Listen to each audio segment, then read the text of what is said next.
Adipose tissue, commonly called fat, performs important functions in the body, including protecting internal organs, cushioning traumas and impacts suffered, thermally insulate the body, preventing the dispersion of the heat produced, and therefore maintaining a stable body temperature, and finally performs an energy reserve function.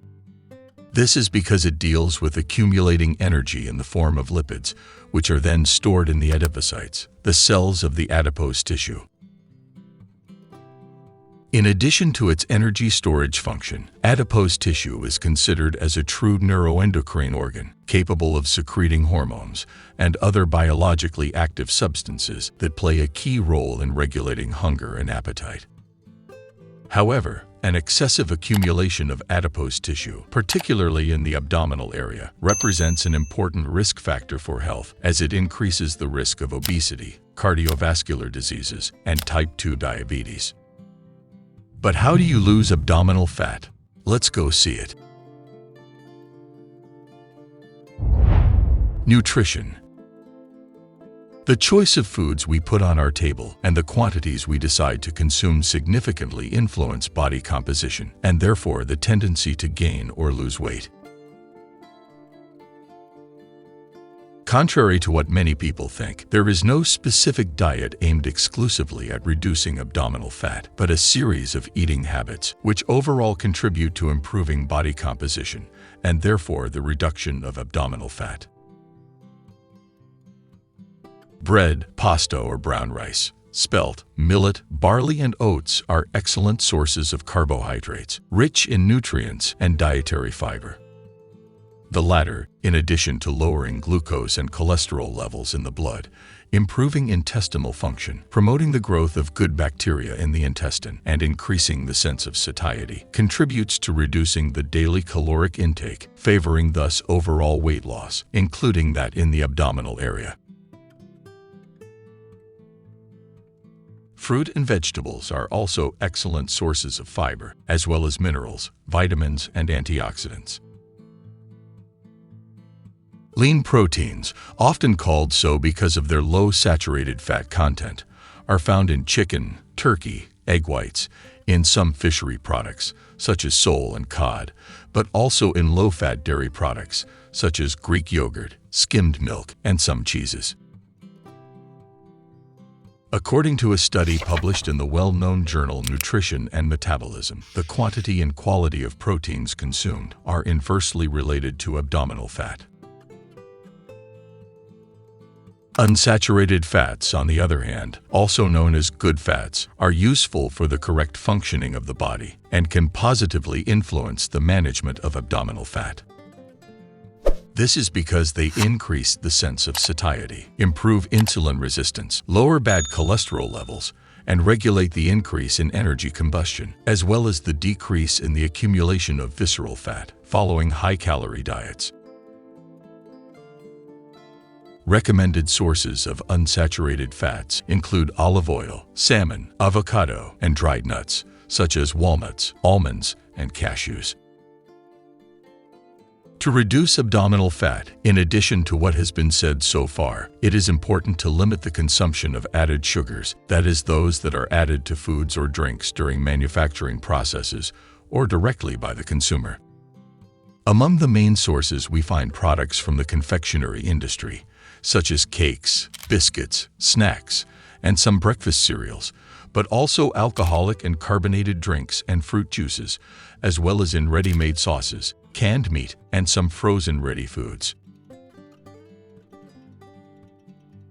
Also be careful about excessive consumption of saturated fats, which have now been shown in numerous studies to promote the accumulation of visceral fat. We can find them in the fatty parts of meat and derivatives, in butter and fatty cheeses, in fried foods and in cured meats, such as sausages and frankfurters, but also in some vegetable oils, such as coconut oil and palm oil.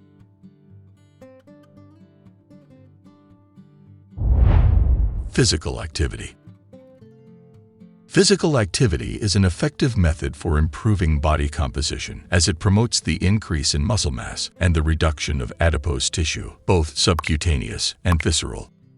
The first, as the name itself suggests, is located under the skin and is distributed in various body regions, in particular in the area of the thighs, hips, and buttocks. The second, however, accumulates in the space between the internal organs, such as the liver, intestines, and kidneys, and is the most dangerous for health, in particular for the heart.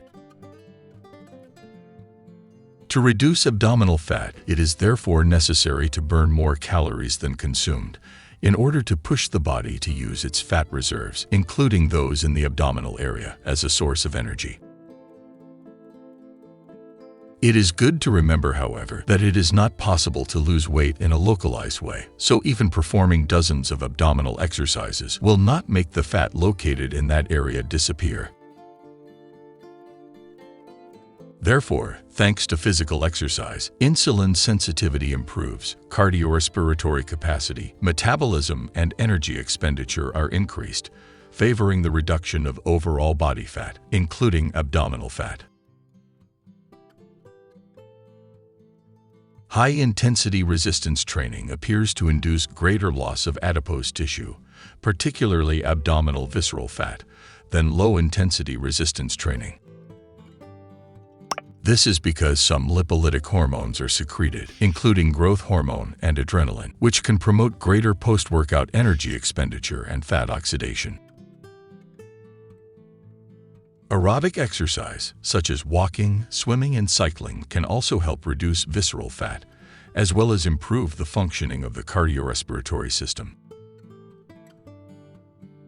However, to maximize the benefits, it is advisable to combine resistance exercises with aerobic exercises, always taking into consideration individual physical capabilities and state of health.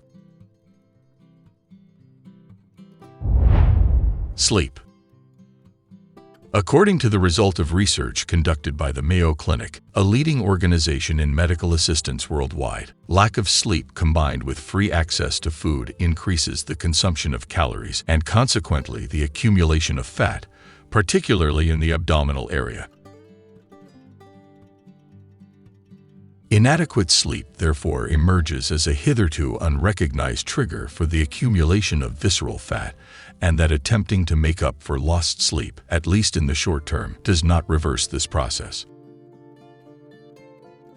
In fact, researchers found that a lack of 1 hour of sleep per day was correlated with a 12-gram increase in visceral fat mass.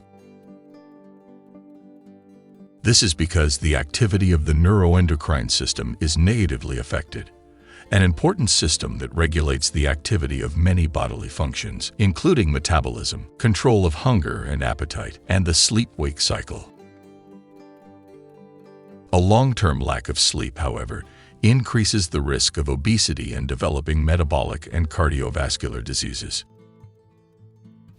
Experts therefore recommend that adults sleep between 7 and 9 hours a night to maintain good general health, including reducing the risk of abdominal fat accumulation. Stress.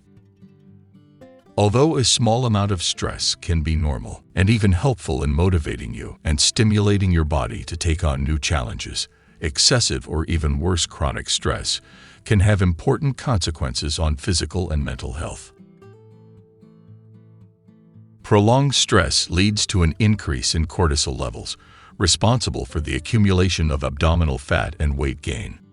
This is because it negatively affects the metabolism, slowing it down and increasing blood sugar levels. Excessive production of cortisol can affect those areas of the brain involved in appetite regulation, such as the hypothalamus, triggering attacks of hunger and the desire to consume high-calorie foods, rich in carbohydrates and fats. Trying to keep stress levels under control can lead to a number of health benefits, including reducing abdominal fat, as well as boosting the immune system and improving the quality of sleep, cardiovascular health, mental health, and digestive functions in general. In conclusion, to reduce the accumulation of subcutaneous and visceral fat, the most dangerous for health, it is important to follow a healthy and balanced diet, carry out regular physical activity, sleep a sufficient amount of hours, and, as far as possible, Try to reduce the stress.